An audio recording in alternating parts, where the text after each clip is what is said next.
कार्यक्रम के पुण्यार्चक हैं पुण्य सागर परम भक्त परिवार।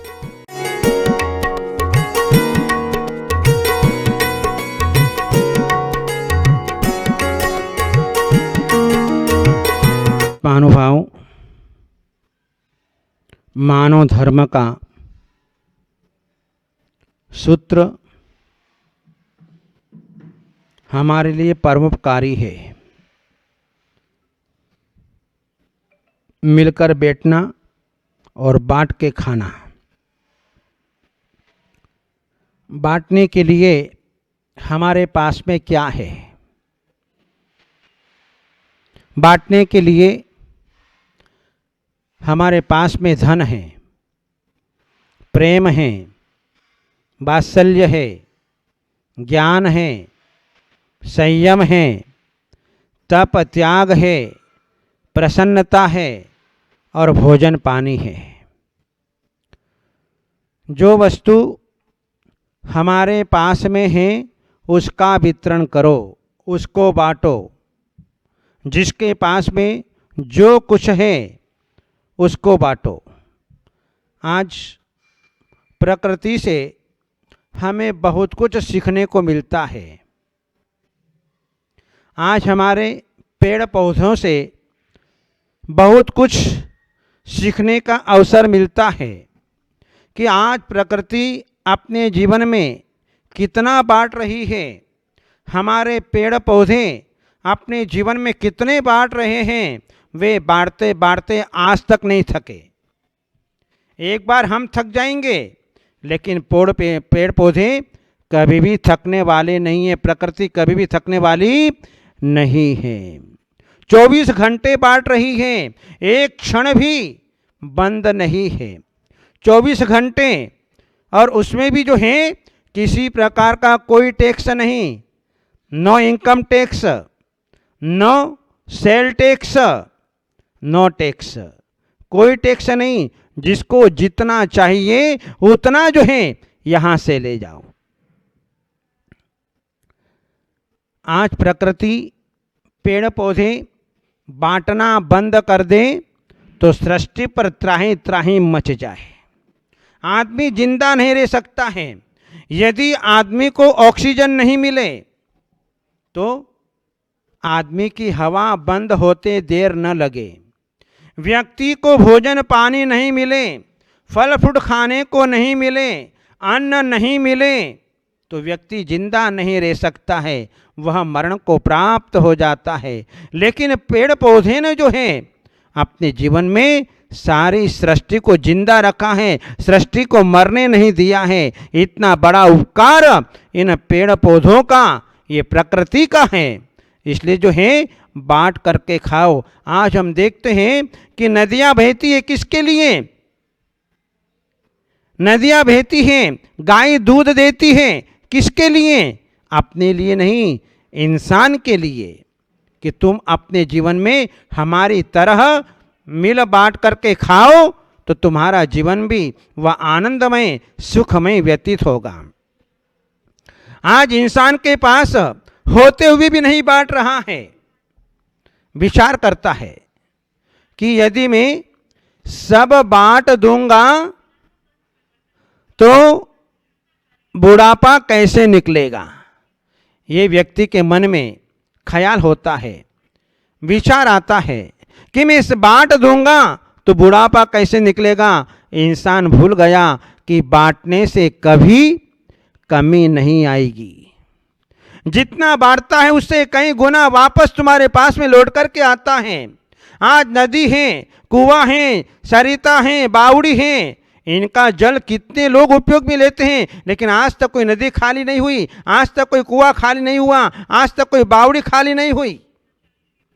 लबालब जो है भरी हुई दिखाई देती है, उसका जल कभी खत्म नहीं होता है। तुम्हारे पास में बांटने के लिए बहुत कुछ है।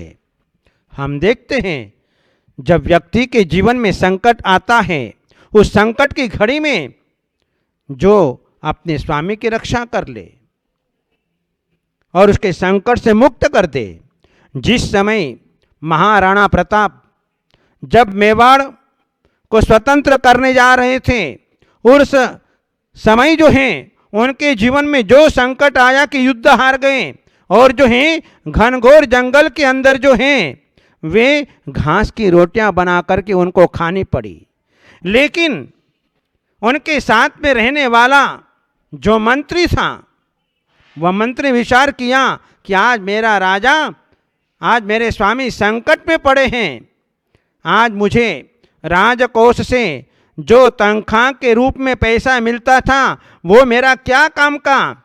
ऐसा करके अपने सारा धन जो है अपने स्वामी के पास में ले गया और कहा कि राजन, चिंता करने की आवश्यकता नहीं है, ये लीजिए, ये धन किस काम का, आप ये धन से लेकर के अपने मेवाड़ को स्वतंत्र करो। और महाराणा प्रताप ने जो है सारा धन लेकर के जो है अपनी सारी सुविधा जुटा ली और जो है मेवाड़ को जो है स्वतंत्र कर लिया। और वह दानवीर भामा शाह आज जगत में नाम उनका अमर हो गया। टाटा बिरला ने भी बहुत बड़ा संकट के समय में जो है हमारे देश को जो है बहुत बड़ा सहयोग दिया है।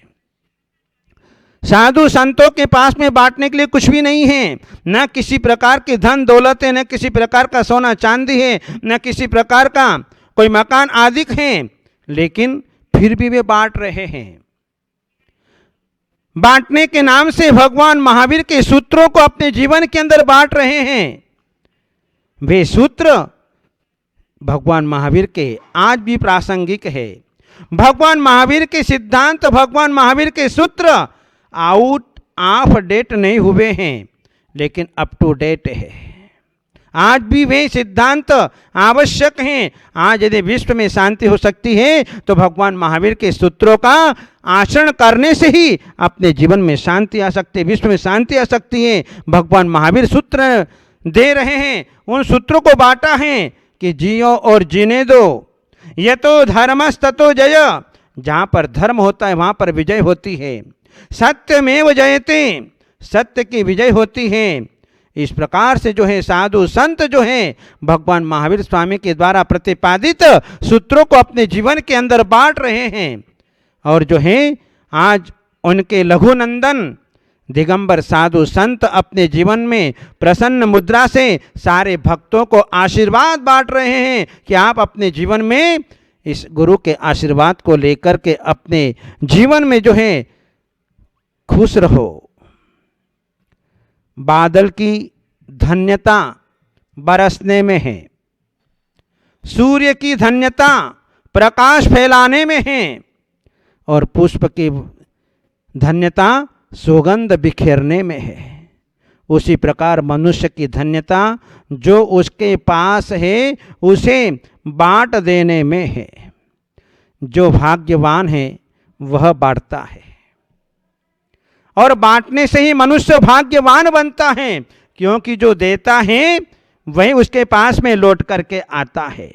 ये जीवन का अवसर जो तुम्हारे पास में है उसे बांटने में लगा दो, चाहे वो धन हो, चाहे प्रेम हो, चाहे भोजन पानी हो, चाहे कपड़ा हो या मकान, चाहे औषधि हो या मिठाई, जो पास में है वो उसे बांट दो। बांटने में कंजूसी मत करो, उसे अपने हाथों से बांटो, ताकि दान का श्रेय आपके उत्तराधिकारी को नहीं स्वयं को मिले। पुण्य के उदय से प्राप्त शक्तियों को जो बांटता है वह सदा मधुर बना रहता है, और संग्रह करने वाला बहुत कटुता का पात्र होता है। जीवन में कभी अकेले नहीं खाना, मिलकर रहो, बांटकर खाओ। जो अकेला खाता है वह पापी है, और जो बांटकर खाता है वह धर्मात्मा है। जीवन में अकेला कभी नहीं खाना, चाहे अमृत भी क्यों न हो। किसान कभी अकेला नहीं खाता, किसान सबसे पहले सबको बांटता है, सबसे पहले अपने इष्ट आराध्य देव परमात्मा के चरणों में प्रथम फसल को जो है समर्पित करता है, इसके बाद में अपने मालिक को देता है, इसके बाद में जो है देश की जनता के लिए देता है, और उसके बाद में अपने लिए उपयोग करता है। इसलिए प्रतिदिन परिवार के साथ में बैठकर भोजन करो। यदि प्रतिदिन हम भोजन नहीं कर सकते हैं तो सप्ताह में एक दिन भोजन करो। यदि ये भी संभव नहीं है तो महीने में एक बार बैठ कर के भोजन करो। ये भी संभव नहीं है तो 2 महीने से, 3 महीने से, 4 महीने से अपने जीवन में अपने परिवार के साथ में बैठकर भोजन करो। और ये भी संभव नहीं है तो 6 महीने में बैठ कर के अपने परिवार के साथ में भोजन करो। और यदि ये भी संभव नहीं है तो साल में एक बार जरूर बैठ कर के अपने परिवार के साथ में भोजन करो, क्योंकि परिवार के साथ में भोजन करने का जो आनंद आता है वो आनंद अन्य कहीं नहीं हो सकता है। जहाँ परिवार के साथ में मिलकर बैठा जाता है, भोजन किया जाता है, उसके आनंद का पारावार नहीं होता है। उसकी जो है सारी दूरियां समाप्त हो जाती है। भोजन में ऐसी शक्ति है, भोजन से हमारा वैर भाव नष्ट हो जाता है। इसलिए मिल करके अपने जीवन के अंदर भोजन करना चाहिए। एक बार ब्रह्मा जी ने असुर और देवताओं को भोजन के लिए आमंत्रण दिया। भोजन के लिए जैसे आमंत्रण दिया, असुर जो हैं सबसे पहले पहुंच गए और ब्रह्मा जी से कहने लगे कि ब्रह्मा जी, आप जो है हमेशा हमारे साथ में अन्याय करते हो। ब्रह्मा जी ने कहा, अन्याय कैसे? बोले कि जो है हम असुर लोग जो हैं अत्यंत बुद्धिमान हैं, हमारे पास में ज्ञान है, हमारे पास में सब कुछ है। अच्छा ठीक है। ब्रह्मा जी ने कहा, पहले तुम भोजन करोगे, बाद में देवता भोजन करेंगे। ठीक।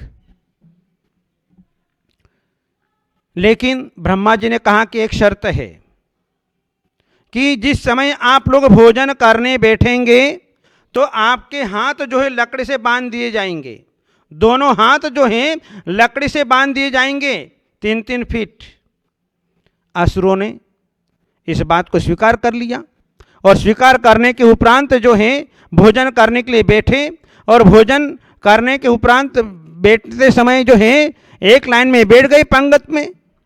अब जो है पत्तल लगी और पत्तलों में जो है नाना प्रकार के पूड़ियाँ, नाना प्रकार की कचौरियाँ, नाना प्रकार की मिठाइयाँ वहाँ पर परोसी गई और ब्रह्मा जी ने कहा कि भोजन शुरू करो।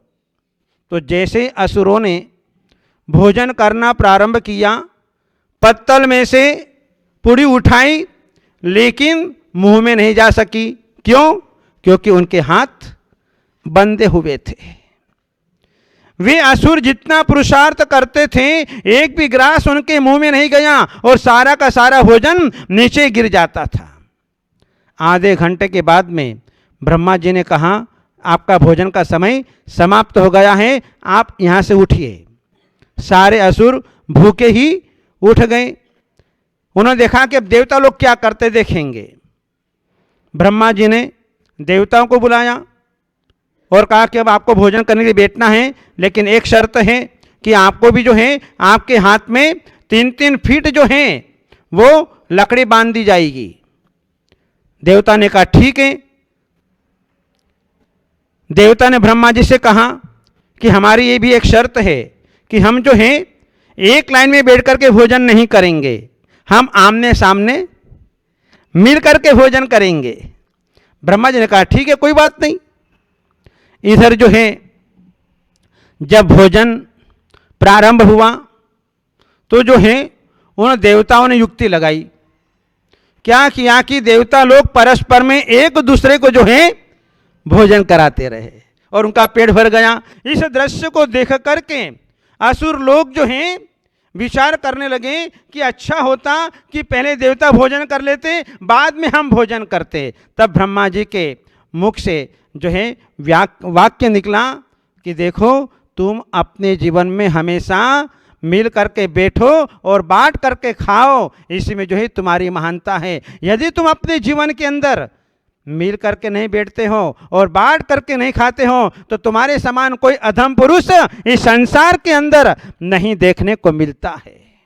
जो स्वाद आता है वो स्वाद अच्छे अच्छे पकवानों में भी नहीं मिलता है। इसलिए अपने जीवन में जो है वह हमें मिल करके बैठना और जो है बांट करके खाना, ये हमारा मानव धर्म है। और ये मानव धर्म जो है हमें अपने जीवन में जो है ऊंचाइयों की ओर ले जाता है। इसलिए अपने जीवन में जो है जीवन में कभी भी ऐसी भूल मत करना कि हम इनके साथ में नहीं खाएंगे, हम उनके साथ में नहीं खाएंगे, हम इनके साथ में नहीं खाएंगे। नहीं, सबके साथ में। पहले हम देखते थे कि 40 साल पहले 30 साल पहले हमारे समाज के अंदर जो है कैसे भोजन की व्यवस्था बनती थी, पंगत लगती थी। जब समाज सामने आती थी, बड़े लोग सामने आते थे, वे अनुनय विनय करते थे। सारे छोटे बड़े लोग जो हैं साथ में बैठ करके भोजन करते थे। भोजन कराने वाले को भी आनंद आता और भोजन करने वालों को भी आनंद आता था। और जो है उस समय जो एक प्रसन्नता का वातावरण बनता था वो देखने लायक होता था। इसलिए अपने जीवन में जो है हम बांट करके खाएं, हम कभी अकेले नहीं खाएं। हम अपने घरों के अंदर देखते हैं कि सबसे पहले घर के छोटे बच्चों को खिलाया जाता है, इसके बाद में बड़े बुजुर्ग लोगों को खिलाया जाता है, इसके बाद में जो है अपने गृह स्वामियों को खिलाया जाता है और उसके बाद में जो है महिलाएं भोजन करती है। तो जहाँ ये हमारी प्राचीन परंपरा है, लेकिन आज जो है वर्तमान की परंपरा एक अलग प्रकार की परंपरा हो गई है। लेकिन हमें जो है अपने प्राचीन परंपरा को ध्यान में रखते हुए सब मिल कर के जो है अपने जीवन में जो है भोजन करें। और एक बात ध्यान रखना कि जो है कभी भी एक थाली में भोजन मत करना, एक पत्तल में भोजन मत करना, क्योंकि एक पत्तल में एक थाली में भोजन करने पर व्यक्ति की आयु कम होती है, व्यक्ति रोगी होता है, व्यक्ति का बल घटता है। इसलिए जो है अपने जीवन में ऐसा गलत काम कभी मत कर लेना कि अपने जीवन में रोग आ जाए। क्योंकि कौन व्यक्ति कैसा रोग वाला है, किसको क्या बीमारी है, यदि वो आपके साथ में बैठा हुआ है और आप जो है उसके साथ में भोजन कर रहे हैं तो ये सारे परमाणु आपके शरीर में प्रवेश कर जाएंगे। इसलिए हमारी प्राचीन परंपरा थी कि अलग अलग पत्तल में अलग अलग थाली में जो है भोजन परोसा जाता था। ये जो है पाश्चात्य संस्कृति आज हमारे जीवन के अंदर घर कर गई, ये हमारे ऊपर हावी हो रही है और जो है हमारे स्वास्थ्य को चौपट करने में लगी हुई है। हम विवेकवान हैं, हमारे पास में ज्ञान है, हमारे पास में बुद्धि है, इसलिए भूल करके भी अपने जीवन के अंदर कभी ऐसा गलत काम मत करना कि जो है तुम्हें अपने जीवन में हानि उठाना पड़े और अपने जीवन में जो है वे सुखपूर्वक, शांतिपूर्वक,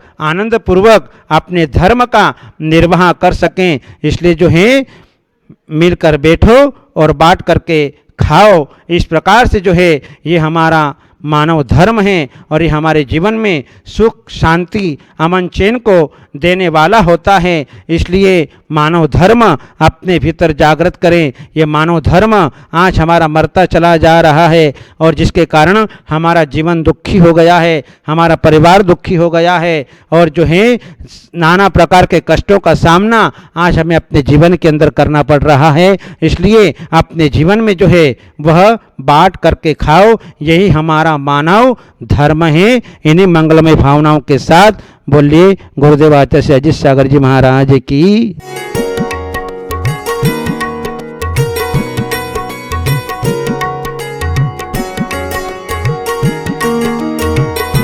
इस कार्यक्रम के पुण्यार्जक थे पुण्य सागर परम भक्त परिवार।